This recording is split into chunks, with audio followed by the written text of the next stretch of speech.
Previously on Gears. Now, it's not a rant. It just is a look at how I don't think that we in this country, in terms of the media, are focusing on things that actually really matter. Over the last week, we've had this devastating natural disaster in Oklahoma with multiple deaths and complete destruction. But it was a natural disaster. TV coverage all over the place. People from all over the world getting in there, trying to find out what's going on.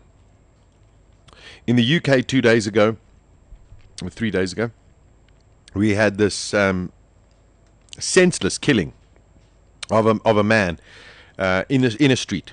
Now, regardless of whether it's a political crime or a religious crime or whatever, it's a crime and one should just look at it. But if you look at the television, all right, and the international broadcasters, they haven't stopped until they find the truth, get to the bottom of everything and sort it out. I'm talking specifically Sky News, and I'm talking specifically CNN. And I'm not saying we must be like this, but I do think there are lessons to be learnt from this. Go on their websites, there's videos, there's updates every couple of minutes on everything that's happening. So you've got this senseless tragedy that took place in the UK. Now, the fact that maybe because it's been seen as a terrorist attack, is perhaps why the president or the prime minister has come out and spoken about it.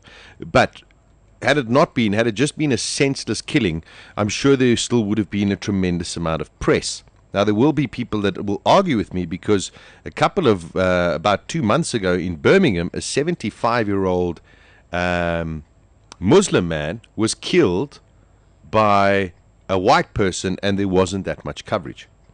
But that's for another debate. There is a story that is just devastating in South Africa of a young girl who was 19 years old in the Midrand area of Gauteng and was kidnapped. Am I right? Yeah. Kidnapped. Well, she went to a mall. Yeah, and disappeared. Her mother was phoned from her cell phone. Yes. And was told by the perpetrators or perpetrator to pay a ransom of 1,500 rand in order to get her daughter back.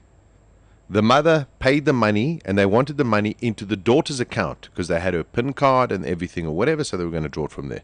So very clever people who did this. The mother paid the money and prayed for the best. Unfortunately, this girl was found, is it yesterday?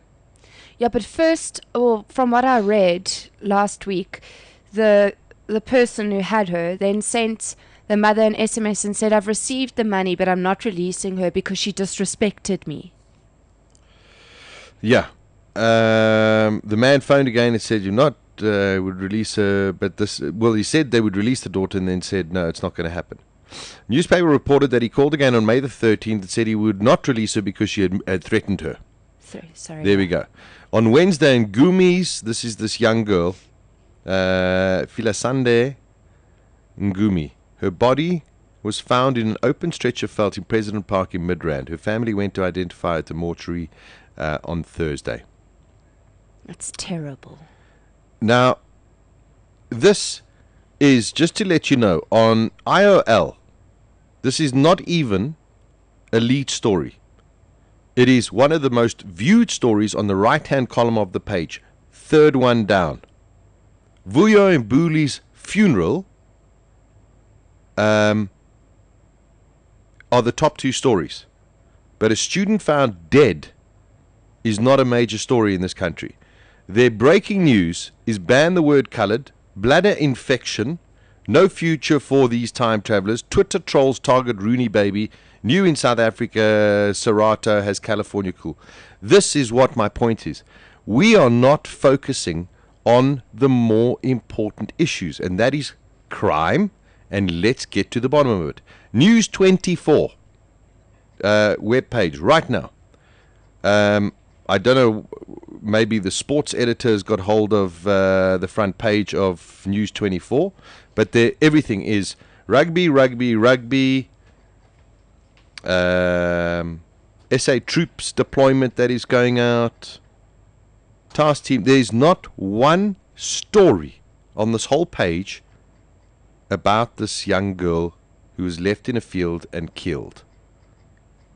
And this is where I think our problem is. Our focus is not on the right things. I mean, surely this should be headline if you're a Johannesburg, for example, Johannesburg-based newspaper or Pretoria-based newspaper. This should be right at the front. The people should be on manhunts searching to find out what happened to this girl. Yet we just sit there and accept it that this is daily happenings in South Africa. And I think this is a very, very